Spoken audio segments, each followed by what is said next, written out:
Ce jour de septembre 2024, Gisèle Pelicot vient de faire face à son mari pendant 4 heures, à la suspension de séance. Des soutiens l'acclament.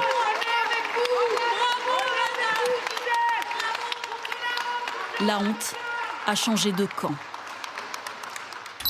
Dans un livre à paraître, elle raconte la jeunesse de l'affaire et revient sur le jour où sa vie de femme ordinaire a basculé dans l'innommable.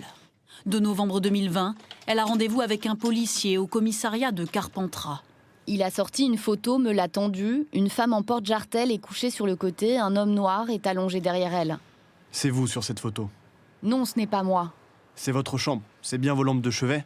Ce n'est pas moi inerte sur ce lit, c'est un photomontage. Insoutenable. Le policier l'affirme, son mari, Dominique Pelicot, serait à l'origine de ces clichés de viol. L'incompréhension est totale, elle ne veut pas y croire. À ce stade, elle le défend encore et insiste, c'est un homme attentionné. Le policier a lâché un chiffre, 53 hommes seraient venus chez nous pour me violer. Son monde s'effondre. Pendant une décennie, son mari l'a droguée et livrée à des hommes contactés sur Internet. À l'approche du procès, elle découvre la longue liste des accusés. J'avais surligné leur date de naissance, 1997, 1988. Puis pour chacun d'eux étaient indiqués les faits glaçants, d'une cruauté sans limite, et pourtant absents de ma mémoire. Le choc brutal, puis la révolte. Elle décide de lever le huis clos. 20 ans plus tôt, elle l'accorde, elle n'aurait sans doute pas pris cette décision. Mais pour elle, son histoire doit dépasser les murs du tribunal. Car sinon...